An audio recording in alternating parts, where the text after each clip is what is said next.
शेरशाह सूरी का जन्म हुआ है 1486 में नारनौल में।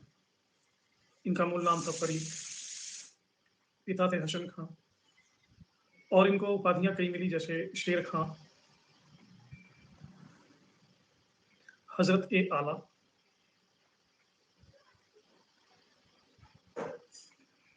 सुल्तान उद अदल। सुल्तान उद अदल मतलब न्यायप्रिय सुल्तान। हेलो शांति।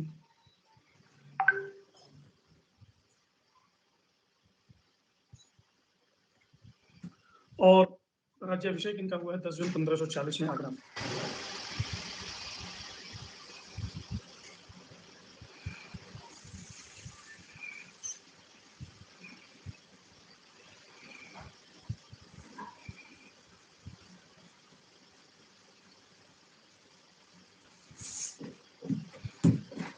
हेलो अलका, सोनिया, मौली, एकता।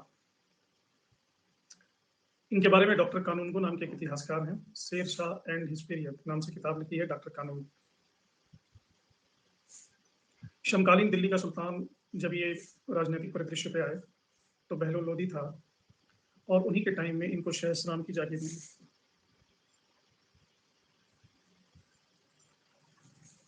बिहार के सहस्राम की जागीर। शेर खां, फरीद से ये शेर खां बने तब जब जमींदार था बहार खां लोधी।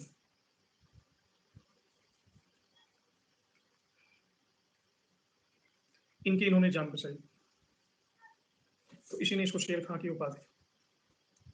ये मैं बता चुका हूं कि चंदेरी में ये मुगलों की तरफ से लड़ा था, और चंदेरी में ही इसने भविष्यवाणी की थी कि अगर भाग्य ने मेरा साथ दिया तो एक दिन मैं मुगलों को भारत से निकाल दूंगा। और इसी के कारण बाबर ने अपने मंत्रियों से इस पर निगाह रखने की सलाह दी थी।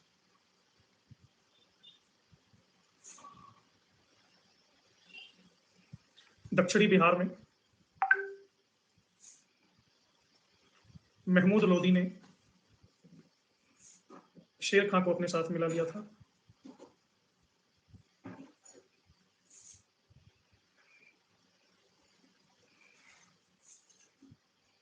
और घाघरा के युद्ध में बाबर ने अफगानों को हराया,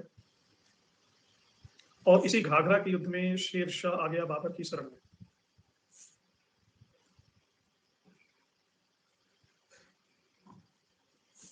बाबर ने उसे दक्षिणी बिहार का शासक नियुक्त किया, जो महमूद लोदी पहले ही था, और यहां पर ही इसने उपाधि धारण की हजरत ए आला। और ये मैं बता चुका हूं कि 1530 ईस्वी में इसने चुनार के किले पर अधिकार किया। चुनार किले की हवलदार था जो कि मर गया था, और इसकी विधवा थी, बड़ी खूबसूरत थी, लॉर्ड मलिका। लॉर्ड मलिका से इसने शादी कर ली। लेकिन पूरे इतिहास में शेर शाह सूरी की सबसे ज्यादा प्रसिद्धि है इस सिक्के की वजह से। चांदी का रुपया, शुद्ध चांदी का मानक रुपया इन्होंने चलाया।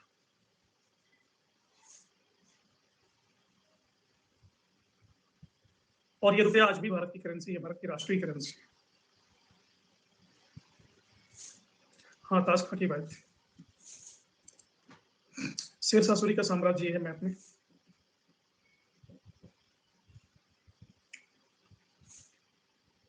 उच्च से लेकर के असम तक।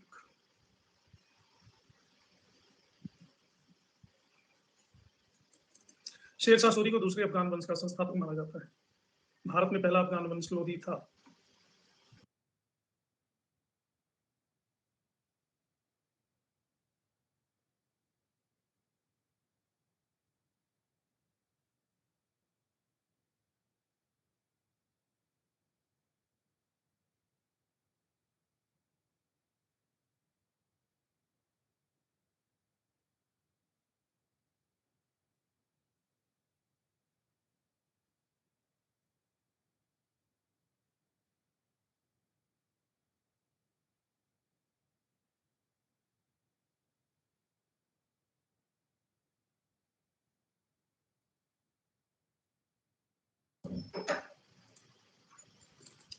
तो इस तरह से हम देखते हैं कि 1540 ईस्वी में हुमायूं को हरा करके शेरशाह सूरी गद्दी पर बैठा। कामरान को हरा करके इसने पंजाब पे अधिकार किया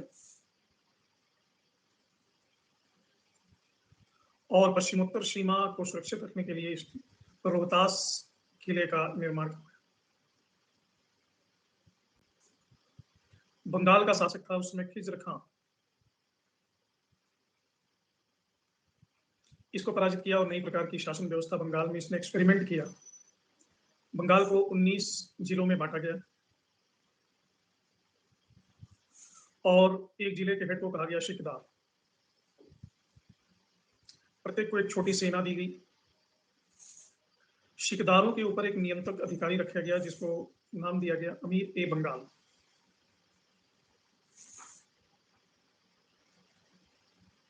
पहला अमीर ए बंगाल बना था काजी फजीलत।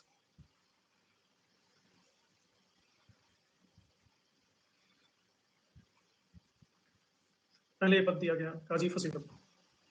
धीरे धीरे शेरशाह सूरी ने अपना अधिकार करना शुरू किया। ग्वालियर के किले पर अधिकार,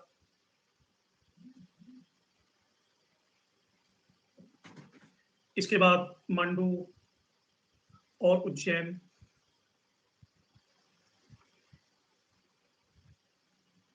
मालवा, रणथंभौर,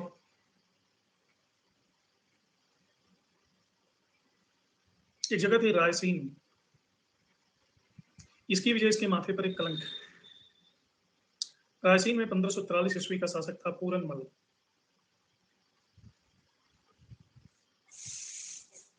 और इस युद्ध में शेरशाह ने अपना वचन तोड़ करके पूरनमल के परिवार की हत्या की और इसको नाम दिया जिहाद। सिंध और मुल्तान की भी विजय की 1543 ईस्वी में।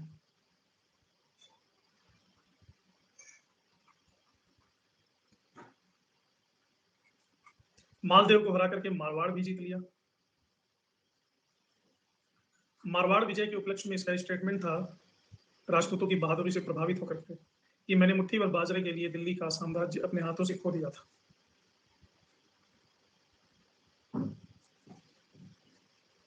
चित्तौड़ विजय इसकी सबसे महत्वपूर्ण विजय थी क्योंकि चित्तौड़ जीतना सभी सुल्तानों के लिए बड़ा ही मुश्किल रहा है। और अंतिम विजय थी कालिंजर।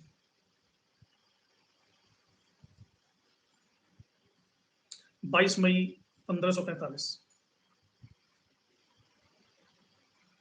यह शेरशाह सूरी का अंतिम अभियान था और इसका शासक था चंदेल वंशी कीरत सिंह।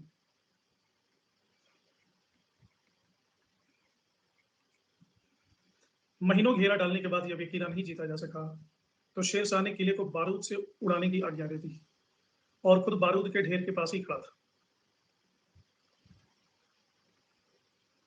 गलती से किले की दीवारों से रिफ्लेक्ट होकर के उक्का नाम का एक मिसाइल बारूद में ही आकर के गिर गया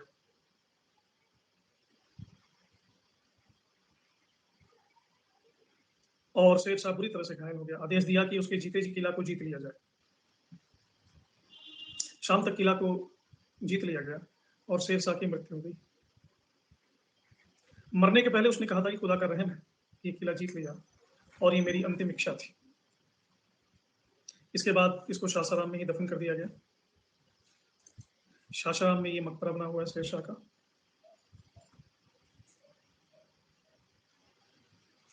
ऊपर से देखने पे लगता है एरियल व्यू कमल के फूल जैसा है, कमल की पंखुड़ियां।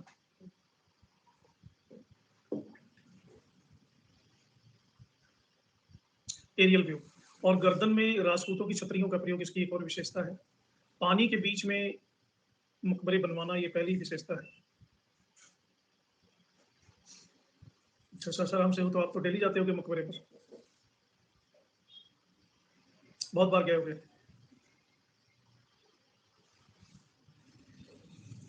लेकिन शेरशाह का चलो ये राजनीतिक जीवन था जो मैंने डिस्कस किया और उनकी प्रमुख विजय क्या थी वो डिस्कस किया। बिहार में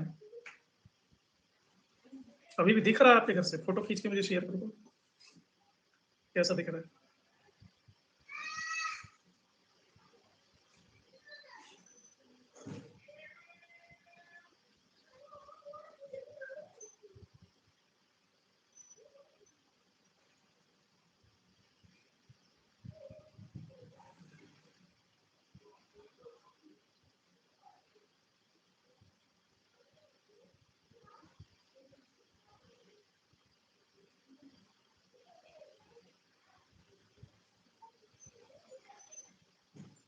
लेकिन शेरशाह सूरी की प्रसिद्धि इन कारणों से नहीं है। वो कुशल योद्धा तो था ही था, इतने कम समय में उसने प्रशासनिक व्यवस्था जो सुदृढ़ की वो उल्लेखनीय है। अब्बास खां शेरवानी ने इसके विषय में लिखा है कि ये दूसरा हैदर था, बुद्धिमत्ता और अनुभव में। अब्बास खां शेरवानी की कौन सी किताब है?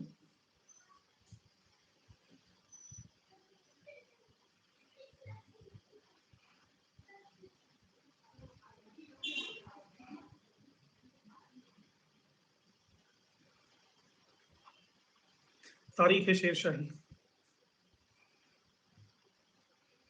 Yes ring.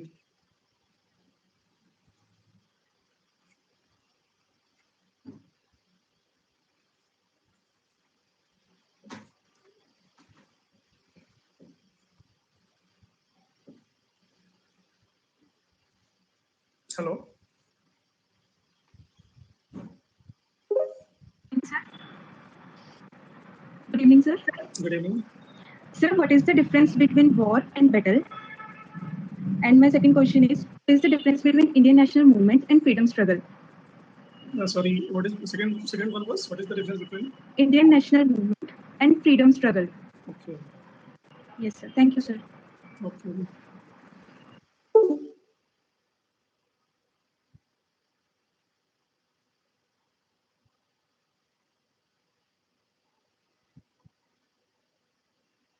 तीन लोग आसपास के हैं तो आपको कांटेक्ट बनाइए।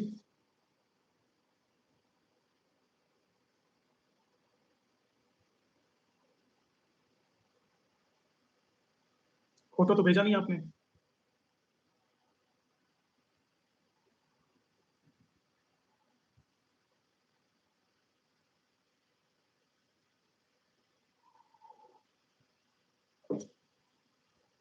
पहला प्रश्न है कि वॉर एंड बैटल में क्या डिफरेंस है। ठीक है, A battle is an occurrence of combat in warfare between opposing military units of any number of size. यानी बैटल एक लड़ाई होती है, एक युद्ध होता है। जब एक ही कारण से कई युद्ध होते हैं तो उसे कहते हैं war. Means a war usually consist a number of battle, like Karnataka war. Karnataka war में हम देखते हैं बहुत सारी छोटी छोटी लड़ाइयां हुई थी, ठीक है ना। तो उसको बैटल्स ऑफ कर्नाटक कहने की बजाय हम कह देते हैं कर्नाटक वॉर। तो in general a battle is a military engagement that is well defined in duration, area and force commitment. तो first one is clear.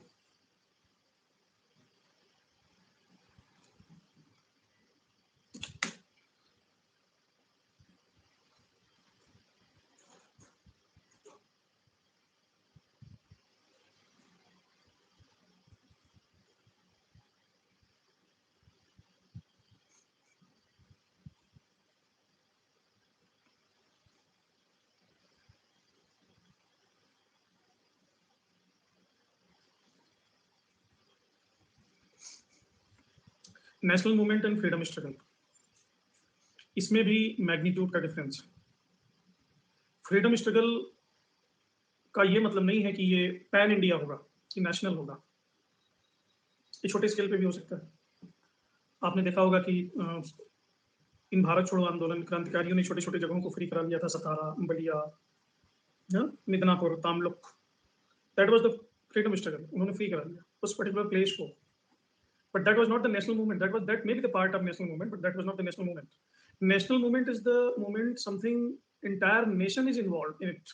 Entire nation, not 100%, but more than 50% nation is involved. Like Bharat Chodo Andolan, Asahयोग Andolan, Savinya Avagya Andolan, Namak Andolan. These are some example of national movement.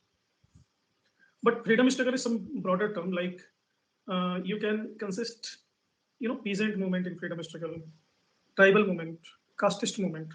And freedom is very, vast term. Freedom is not just to be free from the colonial clutches. Freedom means to be free from, different bondages, social bondages, bondage of untouchability, bondage of poverty, bondage of unemployment, bondage of physical slavery. Multiple bondages are there to be free. So this is rather a philosophical term, freedom struggle. National movement is the moment in which entire nation is involve.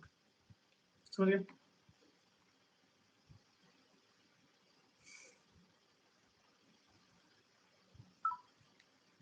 Okay.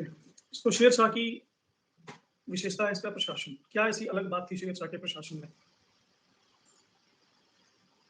Sher Shah ने कोई नई व्यवस्था नहीं लागू की। पुरानी जो व्यवस्था चली आ रही थी उसको इन्होंने फ्लॉलेस बनाया। ये पहले विशेषता है।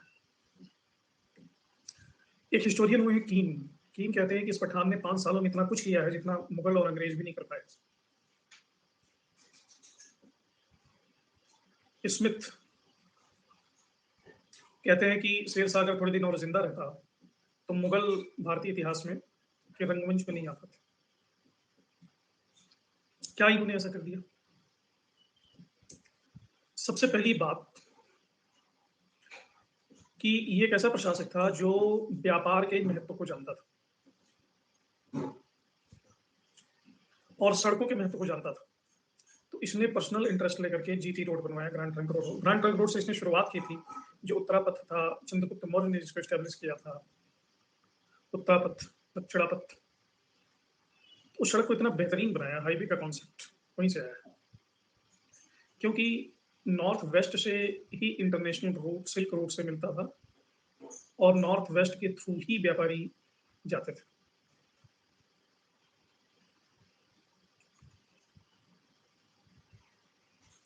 पाटलिपुत्र से लेकर के, पाटलिपुत्र नहीं, तामलुक बंदरगाह है बंगाल में, वहां से लेकर के पेशावर तक एक बहुत ही शानदार रोड बनवाई, क्योंकि ये इसके ऊपर से सिल्क रोड जा रहा है, इंटरनेशनल ट्रेड यहाँ से होता था। तो एक कनेक्टिविटी इंटरनल इंडिया तक बनी रहे और भारत को बेनिफिट हो, इसलिए शेर शाह सूरी मार्ग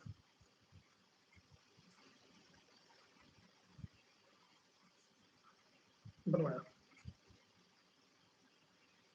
दूसरा, इसने ट्रांसपेरेंसी क्रिएट की डिपार्टमेंट्स में। दीवान ए वजारत किस डिपार्टमेंट से संबंधित है?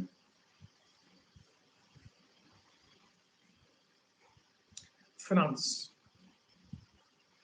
फाइनेंस से संबंधित है, राजस्व से। ये तो पहले से ही था। इसमें इन्होंने ऐड कर दिया इनका एक और दायित्व कि ये फाइनेंस भी देखेंगे और दूसरे डिपार्टमेंट्स का सर्वेक्षण भी करेंगे, निरीक्षण, इंस्पेक्शन करेंगे। अब जो दूसरे चोर को पुलिस बना दो तो उससे एक लाभ तो होगा कि वो खुद चोरी कम से कम नहीं करेगा, इतनी शर्म तो होगी उसके अंदर। तो दीवाने वजारत का सारे डिपार्टमेंट्स का ईमानदारी चेक करना था, तो खुद ईमानदार रहना जरूरी था। तो ये दिमाग लगाया। दीवाने आरिज, ये तो पहले से ही था, जिसको सैन्य विभाग कहते हैं। दीवाने इंशा कौन सा विभाग है?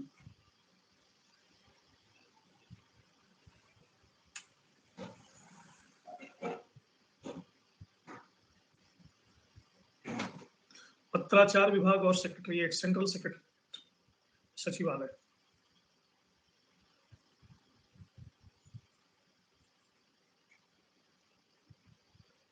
दीवाने रसालत,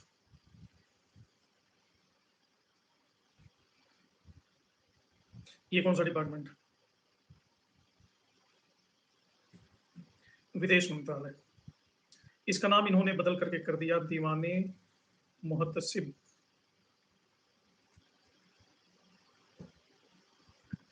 दीवाने कजा, इसका संबंध है न्याय से, इसी से शब्द बना है काजी। दीवाने बरीद, गुप्तचर। दीवान ए सामान,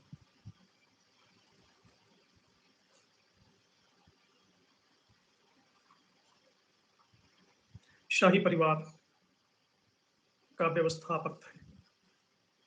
तो ये तो केंद्रीय प्रशासन है शेर शाह सूरी। इसके नीचे प्रांतीय प्रशासन होता था।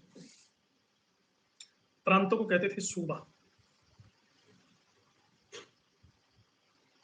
अब इसमें इतिहासकारों में मतभेद है। डॉक्टर परमात्मा कहते थे कि सूबा सबसे बड़ी इकाई थी, कानून को कहते हैं कि सबसे बड़ी इकाई थी सरकार। सरकार यानी डिस्ट्रिक्ट। कानूनगों ने रिसर्च किया है कि पूरा का पूरा इनका प्रशासन 66 सरकारों में बटा था और इनमें से 19 अकेले बंगाल में थे।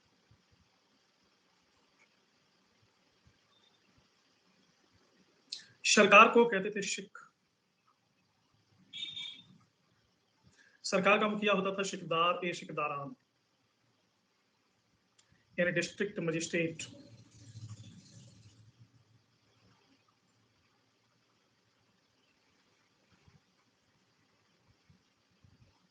और इसी तरह से वो न्यायाधीश जो परगने के मुंसिफों के विरुद्ध अपीलें सुनता था, मुंसिफ ए मुंसिफान।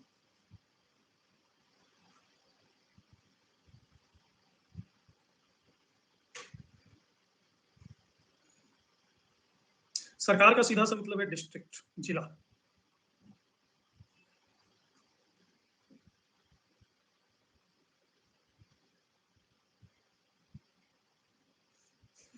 अब जिले बटे हुए हैं 2 परगनों में।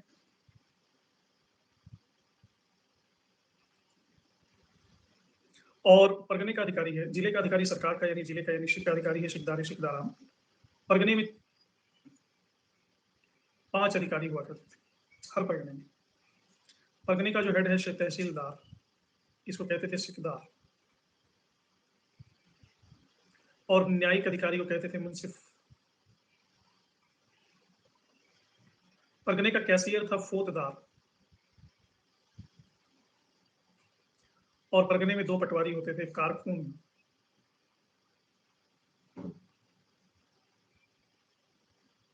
तो कारकून होते थे 2, बाकी होते थे 1। तो ये व्यवस्था थी परगने की। खाते फारसी और हिंदी दोनों में लिखे जाते थे। और अच्छी बात है कि सूर्य शासकों ने हिंदी को अर्ध सरकारी भाषा के रूप में इस्तेमाल किया। इसके नीचे आता है गांव। और गांव के मुखिया को कहते थे मुकद्दम। गांव में जो टैक्स का ब्यौरा रखता था वो था पटवारी। पटवारी शब्द बना है पट्टे से। पट्टे का मतलब होता है एग्रीमेंट।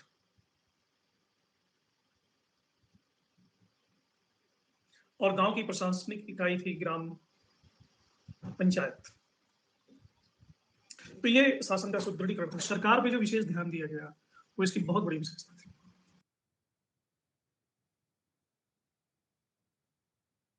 ये समझ में आ गया।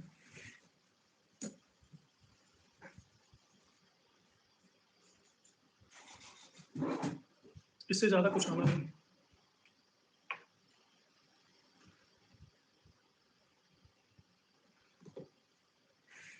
नहीं, अलाउद्दीन खिलजी के समय में दीवाने रसालत विदेश विभाग ही था। उसी का डिपार्टमेंट सस्टेन कर रहा है यहाँ पे। उसका इन्होंने नाम बदल दिया। अलाउद्दीन के समय में दीवानी रसालत है, दीवानी रियासत। तो जो मार्केट से संबंधित है वो है दीवानी रियासत, जो विदेश से संबंधित है वो है दीवानी रसालत।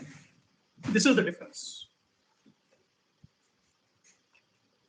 और सैन्य प्रबंधन में तो ये अलाउद्दीन खिलजी के ही सिस्टम को अडॉप्ट कर लिया। जैसे सेना का प्रबंधन देखें तो अलाउद्दीन के भी केंद्रीय सेना में 1.5 लाख घुड़सवार थे। इन्होंने भी 1.5 लाख घुड़सवार, 2500 में 25,000 पैदल, 5,000 हाथी। केंद्रीय सेना में इन्होंने ये रखा था। अब केंद्रीय सेना के अलावा सूबेदार भी अपनी सेना रखते थे। अलाउद्दीन खिलजी ने भी दाग और चेहरा प्रथा लागू किया था। इन्होंने भी दाग और चेहरा प्रथा लागू किया था। अलाउद्दीन भी नगद वेतन देने का हिमायती था। इसने भी नगद वेतन दिया। अलाउद्दीन भी टाइम टू टाइम तबादला करता था। इसने भी तबादला करना शुरू किया सैनिकों का या सैनिक अधिकारियों का। पुलिस की कोई अलग व्यवस्था नहीं थी। पुलिस व्यवस्था को सरकार में देखता था शिकदार शिकदाराम, गांव में चौधरी और मुकद्दम। गुप्तचर व्यवस्था भी बड़ी अच्छी थी। न्याय के लिए भी जाना जाता। हर वेडनेसडे को ये खुद बैठ करके न्याय करता था। मुंसिफ मुंशिफान तो सबसे बड़ा न्यायाधीश था, लेकिन सुल्तान के नीचे था। इसके बाद शिकदार शिकदारान भी न्याय करता था। इसके अलावा काजी, मीर अदल, ये सब न्याय करते थे। बदायूनी बड़ी इसकी तारीफ करता है, कहता है कि खुदा का शुक्र है कि मैं इस न्यायप्रिय शासक के शासनकाल में पैदा हूं। लेकिन इन सबसे बड़ी व्यवस्था थी भू राजस्व प्रशासन, और शेरशाह सूरी ने वेलफेयर स्टेट की दिशा में काम किया। राज्य को किसान की भलाई के लिए इसने आग्रह किया, और इतनी सुदृढ़ व्यवस्था इन्होंने की कि अकबर ने सारा का सारा इनका फाउंडेशन अपना लिया। अकबर के लिए एक रेडीमेड माल मिल गया।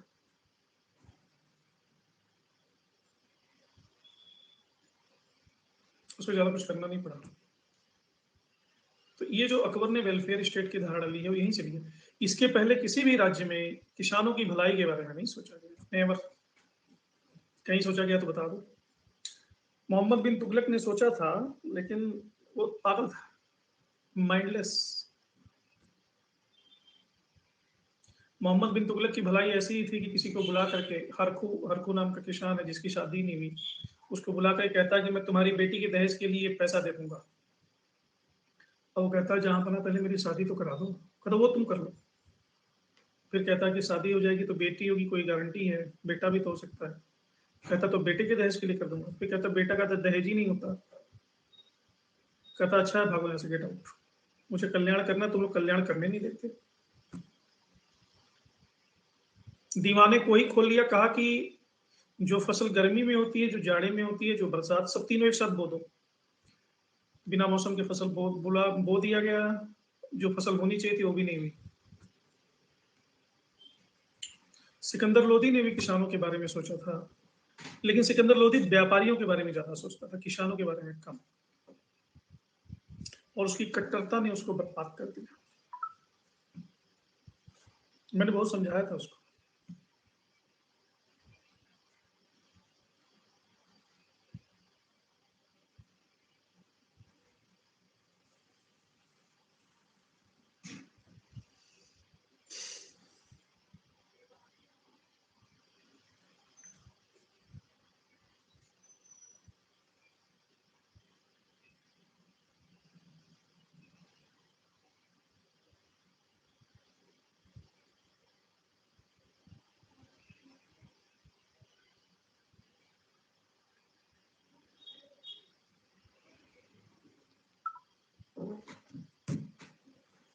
तो क्या ऐसी बात थी इसके भू राजस्व प्रशासन में?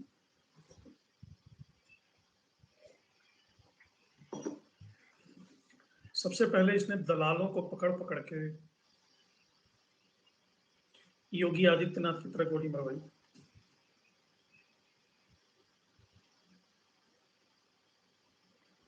अच्छा, फूलचंद, हाँ, फूलों के व्यापारी तुम ही थे। कितने दिन हो गए, नाम बदल लेना था। अभी फूलचंद ही हो।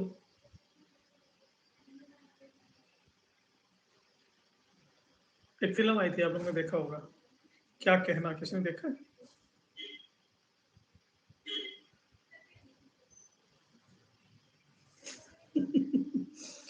उसमें वो बेचारा इतना बुके लेकर के मंडराता रहता है हीरोइन के आगे पीछे, कि हीरोइन के बाप ने उसका नाम ही रख दिया था फूलचंद। कहता आइए आइए फूलचंद जी, आइए आइए। तो इसने दलाल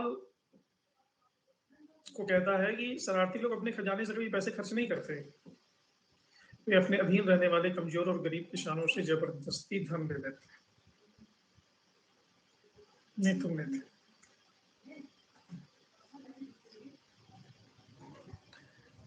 दूसरी विशेषता यह है कि रैयतवाड़ी पद्धति इसने लागू की। रैयतवाड़ी का मतलब है कि सीधे रैयत से डीलिंग करेंगे, किसानों से डीलिंग करेंगे, कोई बीच बिचाई का नहीं रहेगा। तीसरा, बटाई सिस्टम। बटाई, कनकूट और जब्ती, जहां जो जो सिस्टम की जरूरत थी वहां वो सिस्टम लगाया।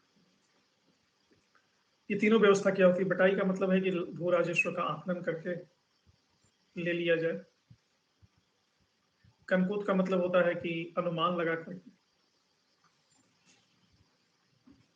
जप्ती का अर्थ होता है कि फुल रिसर्च करने के बाद कितना भू राजस्व बचेगा, पूर्ण आकलन। बटाई भी तीन तरह की होती है, खेत बटाई, लंक बटाई और रास बटाई। भूमि की पैमाइश में बहुत कम साल तक ही रहा, लेकिन उसमें भी इसने पैमाइश करवाई। पैमाइश यानी नाप जोख। अहमद खां को नियुक्त किया और गज सिकंदरी का यूज किया पैमाइश के लिए।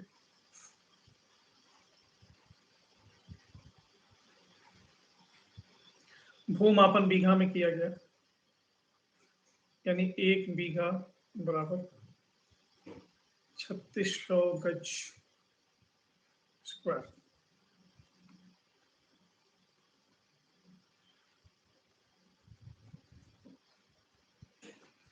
इसके बाद फसल दर की सूची बनाई गई और लगान इसने फिक्स कर दिया कि भाई 33% से ज्यादा नहीं लेंगे।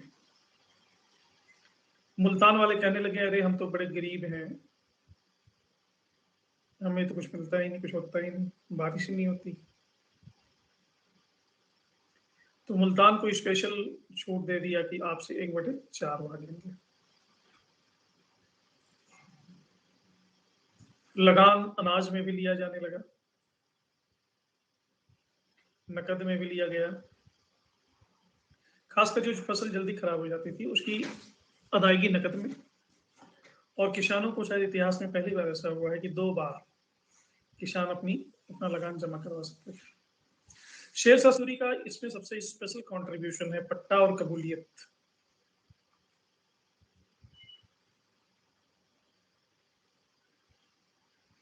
पट्टा और कबूलियत क्या? इसके पहले पट्टा और कबूलियत किसी ने नहीं लागू किया।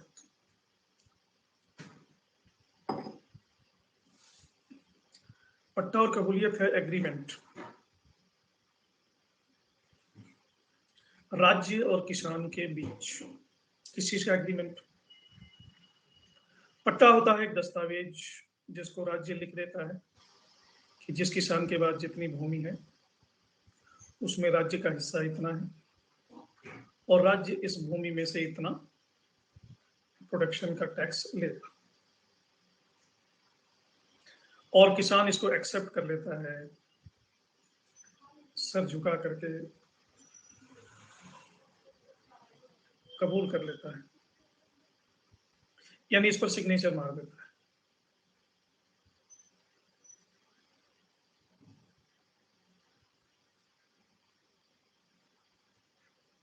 इसे कहते हैं पट्टा और कबूलियत। अभी तक ये कभी भी इसको फॉर्मली एग्रीमेंट का रूप पहली बार दिया गया था।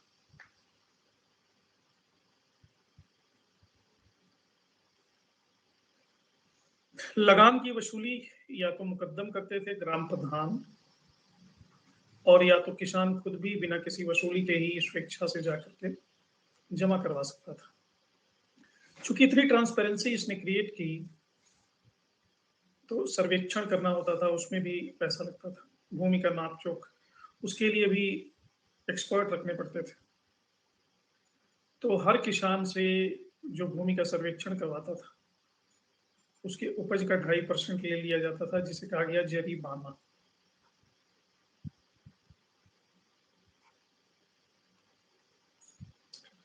और 5% उपज का लिया गया महसिलाना। महसिलाना इसलिए कि टैक्स कलेक्शन का भी खर्च होता था, टैक्स कलेक्टर रखने पड़ते थे और उनको तनख्वाह देनी पड़ती थी स्टेट को। तो जो किसान खुद ही जाकर के जमा करवाता था बिना टैक्स कलेक्शन का इंतजार किए, वो महसिलाना से मुक्त था। और किसानों की इमरजेंसी के लिए विपदा कर भी लगाया कि कभी सूखा पड़ जाए, बाढ़ आ जाए। तो देखा जाए तो ये तीनों चीजें किसानों के बेनिफिट में थी। तो ये तो था टैक्सेशन सिस्टम में सुधार, यहां तक समझ में आ गया।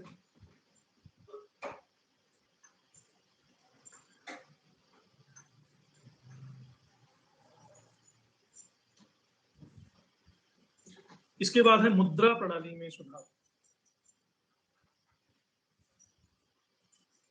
मुद्रा प्रणाली में सुधार का मतलब क्या होता है कि जितना कहो उतना का मूल्य होना चाहिए उस धातु का। अब गोल्ड की मुद्रा दे दिया गया आपको, मैंने कह दिया कि भाई 24 कैरेट गोल्ड है, इसका मूल्य है 1 लाख रुपया।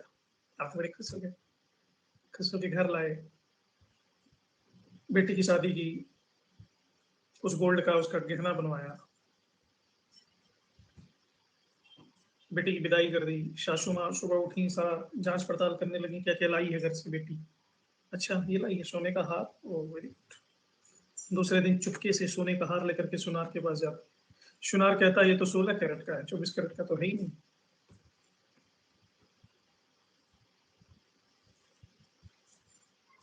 अब आकर के ताने मारना शुरू कर दिया बहू को दूसरे ही दिन से, नकली उठा लाई, हमें बेवकूफ समझ रखा है, पता नहीं क्या क्या इसके बाप ने नकली दिया होगा। सैमसंग का फ्रिज दिया, उसमें ए में तो डंडी ही नहीं है। तो बहू ने धीरे से मुंह खोला, माता जी ए में डंडी नहीं होती सैमसंग में, उसी नेट पे सर्च करके देख लो, उसे झूठी गल नहीं करना।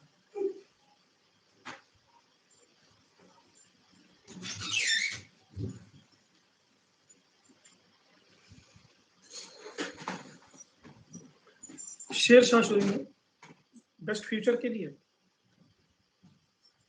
Yes my all wishes is. पहले तुम बताओ तुम आदर्श हो कि राष्ट्रीय हो?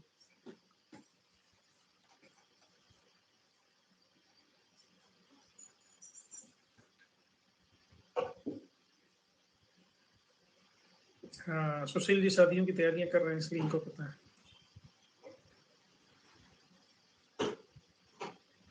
क्योंकि तुम्हारे नाम से आदर्श भी चला आता है।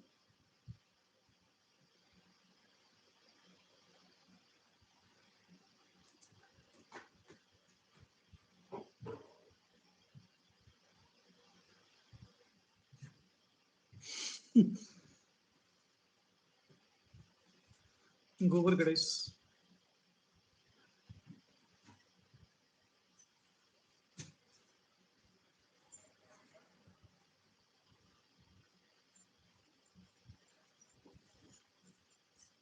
खैर मुद्रा प्रणाली में क्या उल्लेखनीय सुधार किए, इन्होंने कहा कि ये मिक्स्ड मुद्राएं बंद करो,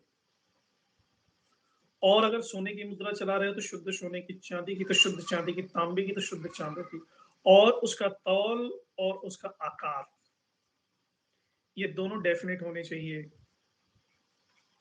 ऐसे नहीं चलेगा कि देखने में लग रहा है बड़ा सॉलिड सा और हाथ में उठाओ तो बिल्कुल हल्का फुल्का।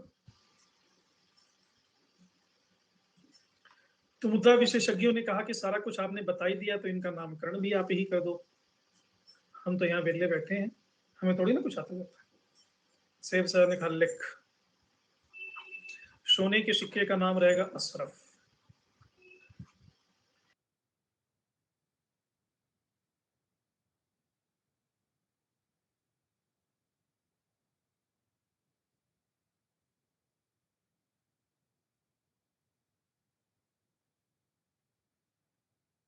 चांदी का सिक्के का नाम इसने रखा रुपया।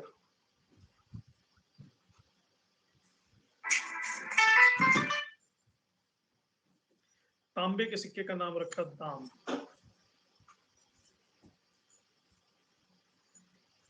और फिक्स कर दिया चांदी और तांबे का जो एक्सचेंज रेट होगा, यानी 1 रुपया में 64 दाम होगा।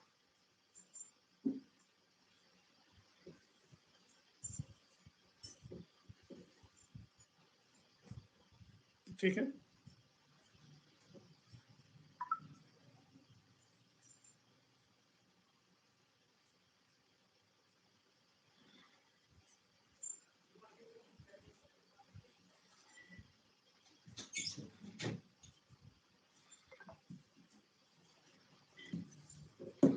ये दाम इतना पॉपुलर हुआ कि दाम तो पर्यायवाची हो गया प्राइस का।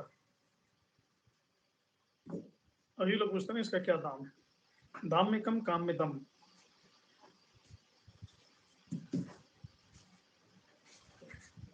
ऐसे ही एक भाई साहब पंखा बेच रहे थे बहुत दिनों पहले। मैं ऊपर रहता था, दिल्ली की बात है। दिल्ली में उस समय बिजली बड़ी जाती, तब तो बिजली जाती ही नहीं है। अब तो पता नहीं चलता दिल्ली में बिजली भी है। तो पंखा बेच रहे थे 15 रुपए का, कहते थे कि मतलब आदमी टूट जाएगा, मर जाएगा, पंखा नहीं टूटेगा। तो मैं शाम को बैठ के एक बार कुछ पढ़ लिख रहा था, तभी चिल्लाया और एक बड़ी सुंदर सी कविता बना रखी थी, ले लो पंखा क्या दमखम रहेगा हरदम, ऐसे कुछ गा रहा था वो। जैसे वो कच्चा मूंगफली वाला गाना, कच्चा बादाम वाला पॉपुलर हो, वैसे उसका भी कुछ था।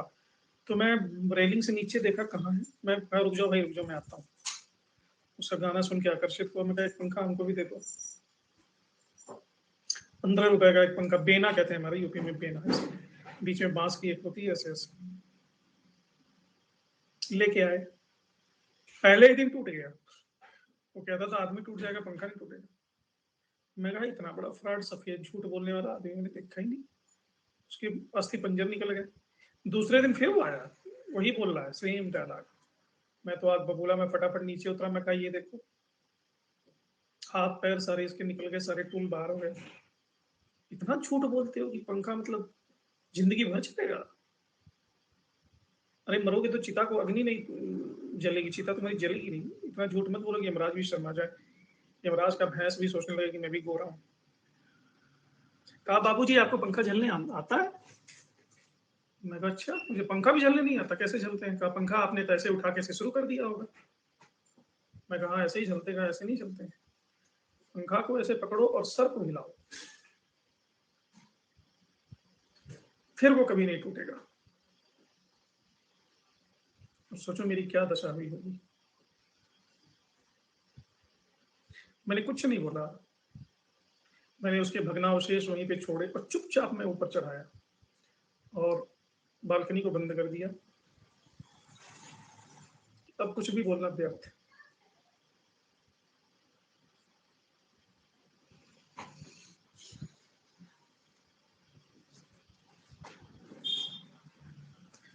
चांदी का रुपया चलाने वाला पहला शासक।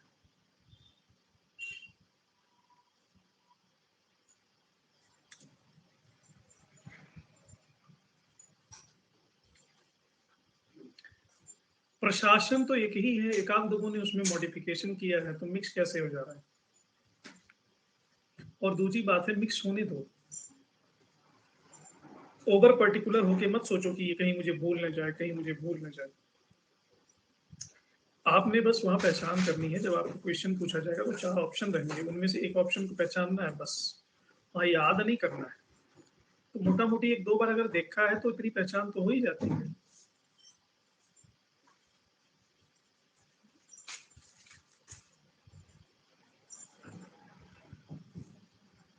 और मैं बीच बीच में कहानियां इसलिए सुनाता हूं ताकि आपको याद रहे।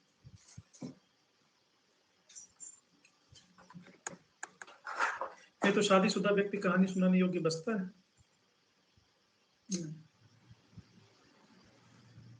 तो रुपया जो इन्होंने जारी किया था वो 180 ग्रेन था।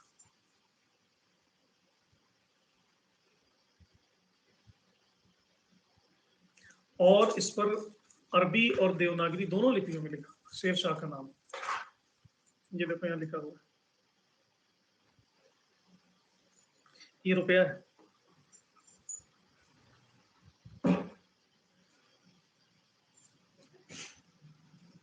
ये लिखा है सुल्तान शेर शाह, और ये देवनागरी लिपि में यहाँ लिखा हुआ है।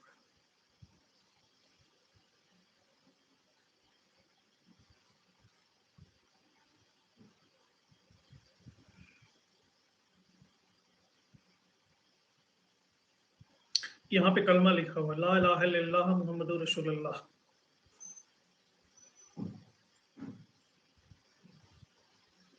अच्छा,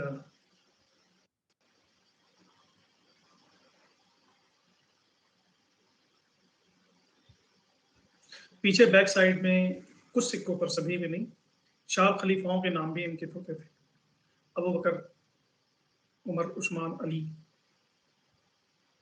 तांबे का दाम जो था वो 380 ग्रेन था, जो रुपए का 40वां भाग था।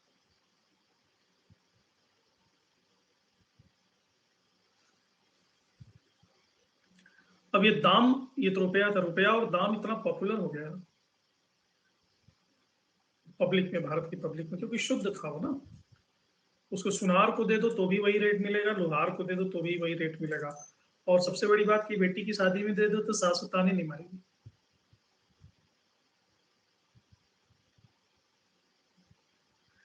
गरीबों के लिए भी इसने तांबे के दूसरे सिक्के चलाए जो अफोर्ड नहीं कर सकते थे।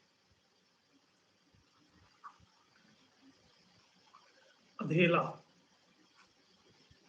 पावला, दमड़ी, जीतल और सिक्के ढालने के लिए 23 टकसालें बनाए, खुद कॉन्फ़िगर किया उसको।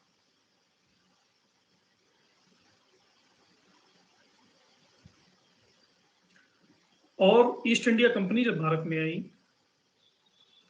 अब शेर शाह सूरी ने 1540 ईस्वी में रुपए को प्रचलित किया था। ईस्ट इंडिया कंपनी ने इस रुपए को 1835 ईस्वी तक प्रचलन में रखा। ये भारत में चलता रहा।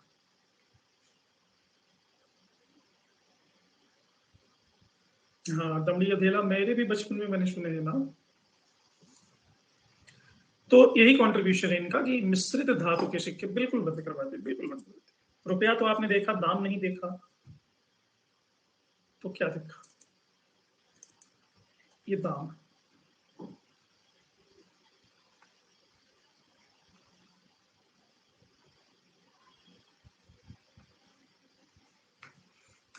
तांबे का दाम। तो मैंने जैसे पीछे बताया कि जन कल्याणकारी था, अभी इसमें क्या था, ये इसमें इसका अपना कोई बेनिफिट नहीं था, बल्कि राज्य को नुकसान था। लेकिन इससे व्यापारियों का बेनिफिट था। आप न्यूज में सुनते होंगे ना, डॉलर के अगेंस्ट रुपया मजबूत हो रहा है, डॉलर के अगेंस्ट रुपया कमजोर हो रहा है। डॉलर के अगेंस्ट अगर रुपया मजबूत होता है तो अमेरिका में भारत का अगर कोई साबुन है, भारत से गया है, भारत में 60 रुपए का बिकता है, तो अमेरिका में $1 का बिकता है। ठीक है। अब डॉलर के अगेंस्ट अगर भारत में रुपया मजबूत हो जाएगा, तो मान लो वो भारत में 30 रुपए का $1 हो गया। पहले 60 रुपए $1 था, 30 रुपए का $1 हो गया। तो वही साबुन जो अभी अमेरिका में $1 का बिक रहा था, वही वही साबुन अमेरिका में $2 का बिकने लगेगा। यानी भारत में वो सस्ता हुआ और वहां पे महंगा हो गया। तो विदेशी मुद्रा भारत में आई। अब डॉलर की इतनी छवि क्यों है पूरी दुनिया में? हर चीज डॉलर से ही नापा जाता है, क्योंकि शुद्धता है उसमें।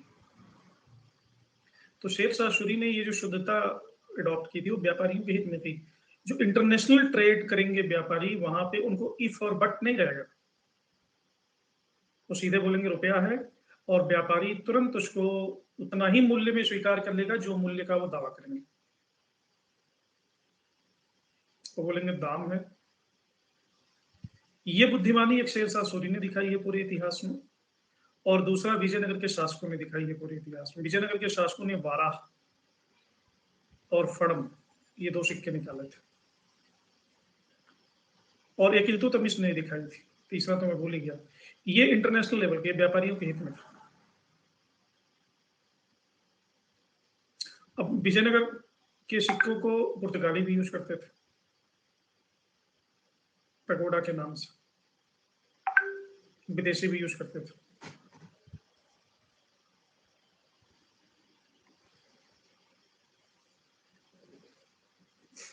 तो व्यापार के हित में ये था। कैसे था, समझ में आ गया?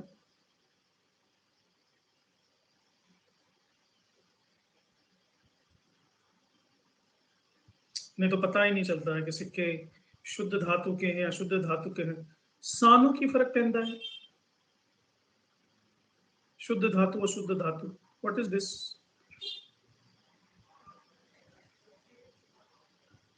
सानों कोई फर्क नहीं पड़ता। दूसरा महान काम किया, 4 प्रमुख सड़कों का निर्माण करवाया इन्होंने। एक तो मैं पहले ही बता चुका हूं, बंगाल से पंजाब तक। ये भारत की उस समय की सबसे बड़ी सड़क थी, इसलिए इसको कहा गया सड़क ए आजम। और इसी को नाम दिया गया शेर शाह शूरी मां।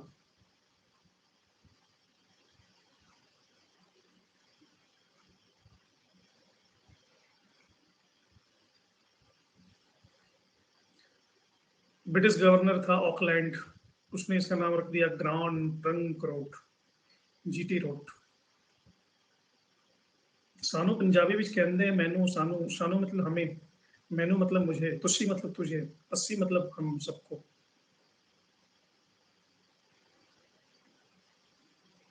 ਅਸੀਂ पंजाबी भी आउंदी, माड़ी मोटी आउंदी, निक्की निक्की बोल लेंदे हैं। पंजाबी विच भी लेक्चर दस सकते हैं। कोई हो पंजाब दा मुंडा क्लास विच, पंजाब दी कुड़ी जिन्हों पंजाबी आउंदी हो, आउंदी होए।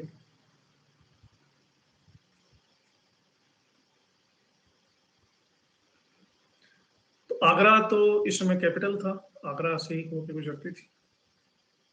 हाँ, ये शुरुआत में चंद्रगुप्त मौर्य ने बनवाया था, लेकिन ये पथभ्रष्ट हो गया था। मैनू बद्दू लैंग्वेज आती है ना जी ना, असी राजपूत हाँ। किवें दसा तुसी?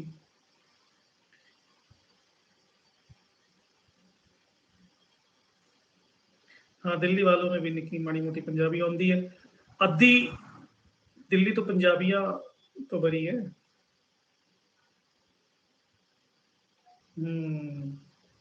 गंगानगर पंजाब विच ही है।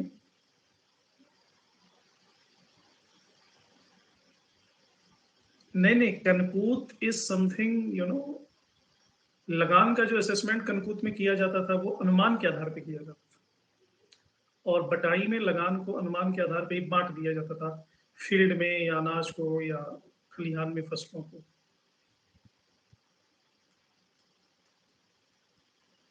गुजराती में डिशेस के नाम तो मिसाइलों के नाम रखते हैं, फाफड़ा, फाफड़ा।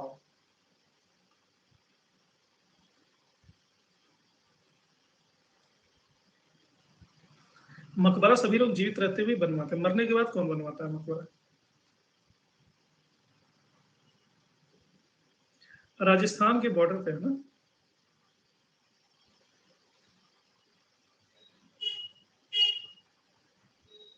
हम्म, थेपला।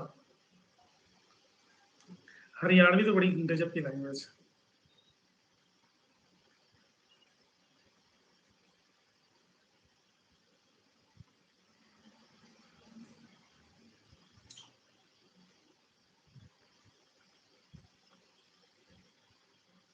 नहीं, बंगाली नहीं आती। मेरे क्लास से बंगाल के बहुत सारे बच्चे हैं, लेकिन बंगाली नहीं आती। पंजाब का कोई नहीं है। दूसरा आगरा से बुरहानपुर।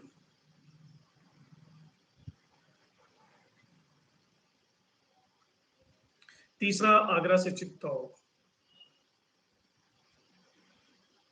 चौथा लाहौर से मुल्तान।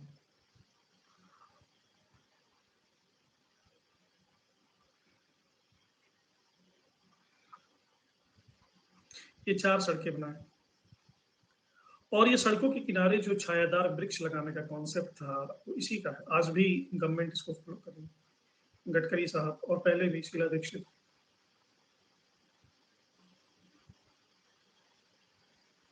नहीं, जेएनयू में जो बंगाली मॉब है वो अलूफ रहता है, वो हमसे मिक्सअप नहीं होता।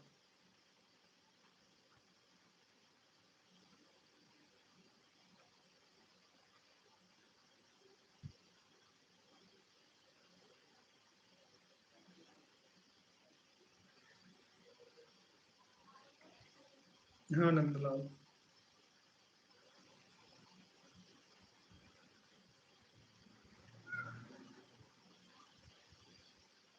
अरे पढ़ाई पे ध्यान दो, लगे तो उनको लैंग्वेज सिखाने।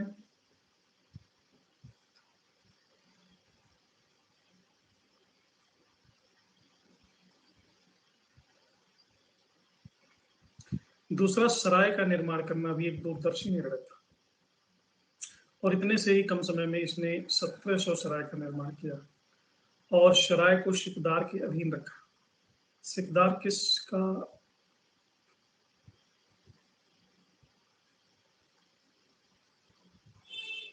एडमिनिस्ट्रेटर होता था? परगना का। सरायों में इसने हिंदू और मुसलमान के ठहरने की व्यवस्था, खाना पकाने की व्यवस्था अलग रखी। सराय का यहाँ पे मल्टीपल यूज दिखाई देता है। एक तो होटल के रूप में, दूसरा घोड़ों के लिए, घोड़ों को चेंज करने के लिए वहां पे घोड़ों की अतिरिक्त व्यवस्था रहती थी। तीसरा डाक चौकी के रूप में, ये पोस्टल ऑफिस के रूप में भी सराय का उपयोग करता था। तो ये सड़क और सराय, ये जो दो चीजें इसने बनवाई ना, ये बहुत ही दूरदर्शी ने करा था, बहुत ही दूरदर्शी, एक तरह से इनोवेशन था उस जमाने में, क्योंकि कोई ऐसा सोच नहीं पा रहा था। इसीलिए कानूनगों ने कहा है कि ये सड़क और सराय साम्राज्य की धमनियां थी। धमनी यानी आर्टरीज। सरायों के इतने निर्माण हुए तो सरायों की देखभाल, इनके मैनेजमेंट को लेकर के एक नया ही क्लास पैदा हो गया, and that class was called भटियारा।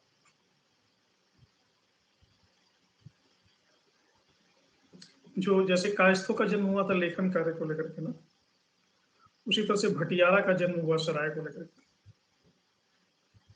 इसी अल्पकाल में इन्होंने शिक्षा को भी प्रोत्साहित किया, मदरसे, मकतब, और इनके काल का नाम रोशन कर दिया मलिक मोहम्मद जायसी ने। और मलिक मोहम्मद जायसी को आधुनिक युग से परिचित करवाया संजय लीला भंसाली ने, पद्मावत बनाकर।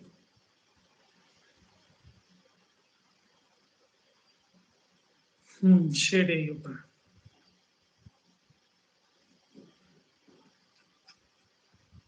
मलिक मोहम्मद जायसी ने 3 किताबें लिखी हैं, खासकर पद्मावत तो लिखा ही लिखा है, जिसमें अलाउद्दीन खिलजी को विलन के रूप में पेश किया गया है। But Alauddin Khilji was such a intelligent person, not intelligent as like me, but he was intelligent. और दूसरी थी अखरावत।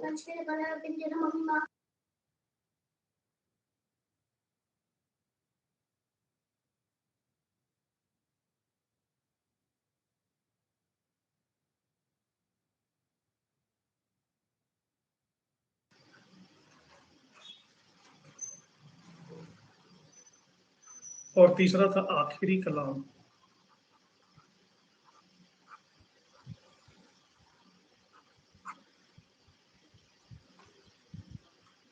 ये मेरी सुपुत्री थी। असहायों के लिए लंगर और दान की व्यवस्था। दिल्ली में दान ए लंगर नाम का एक इंस्टीट्यूशन बनाया। 500 अशरफियां हर रोज ये खर्च करता है। ये दानी प्रवृत्ति का भी था। दरिद्रों और अपाहिजों के लिए रजिस्टर और गुजारा भत्ता की व्यवस्था। सबसे बड़ी बात है कि यहाँ जो पटना शहर है ना, शेरशाह सूरी तक अभी तक इसका नाम पाटलिपुत्र ही चल रहा था। इसको पटना नाम दिया इसी ने।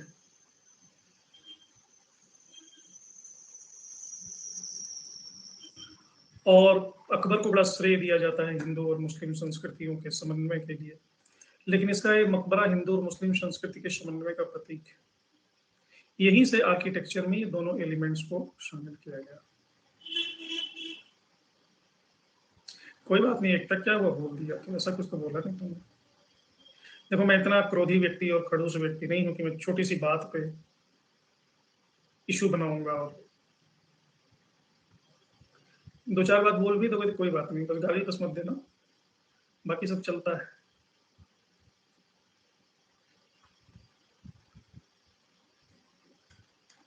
तुम लोग इतने परेशान हो जाते हैं, जैसे लगता है कि मेरी ऐसी छवि है क्या कि मैं आपको छोटी छोटी बात पे कुछ कहूंगा। नहीं, आपका सम्मान मेरे लिए सर्वोपरि है। कन्नौज में, कन्नौज इधर है, डर लगता है? मुझसे तो कोई नहीं डरता। एक मच्छर को ही मारता हूँ, वो भी हमको नहीं डरता मुझसे।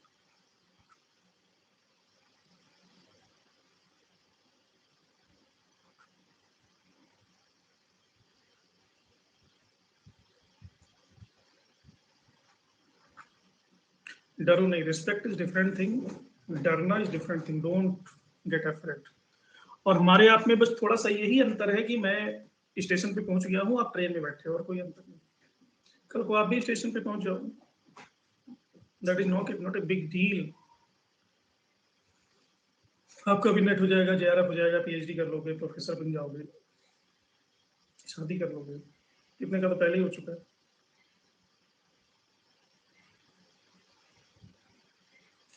अखरावट और आखिरी कलाम ये किताबों के नाम हैं जो मलिक मोहम्मद जायसी ने पद्मावत के अलावा लिखे हैं।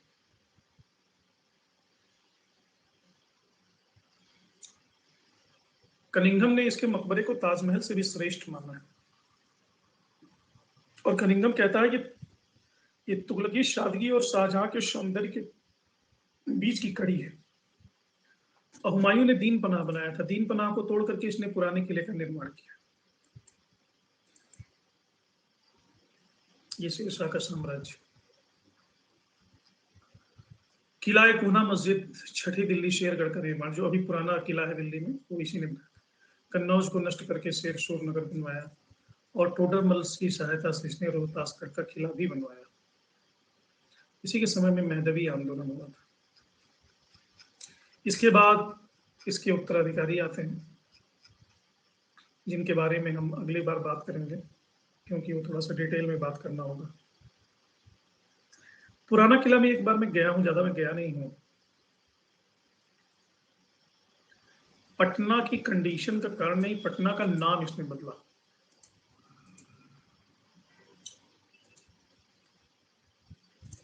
पाकिस्तान ने शेरशाह सूरी पर डाक टिकट निकाला था।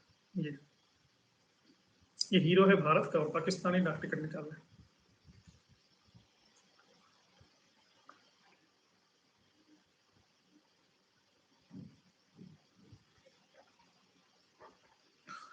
दीन पनाह को थोड़ा सा मॉडिफाई करके इसने शेरगढ़ उसका नाम कर दिया, और उसमें कुछ इमारतें बनवाई। जैसे एक इमारत ये थी, शेर मंडल, इसी इमारत से गिर करके। हाँ, ये मैं बताना भूल गया, सेटिंग में ऐसा आया है कि 9 बजे भी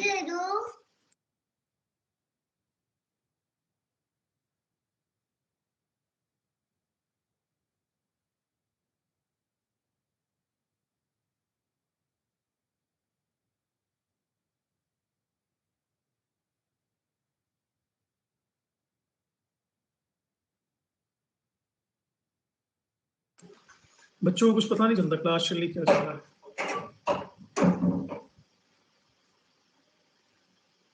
तो 9 बजे इसको कंटिन्यू करेंगे, और 9 बजे थोड़ा सा इसमें बचा है, बाकी अभी तक के जो प्रीवियस ईयर क्वेश्चंस आए हैं उनको भी सॉल्व करेंगे, ठीक है, ताकि आपको आइडिया लग जाए कि कैसे प्रश्न आते हैं। तो सभी 9 बजे फिर मिलेंगे हिस्ट्री वाले। इसी के साथ इस सत्र को विराम देते हैं। सभी को बाय बाय।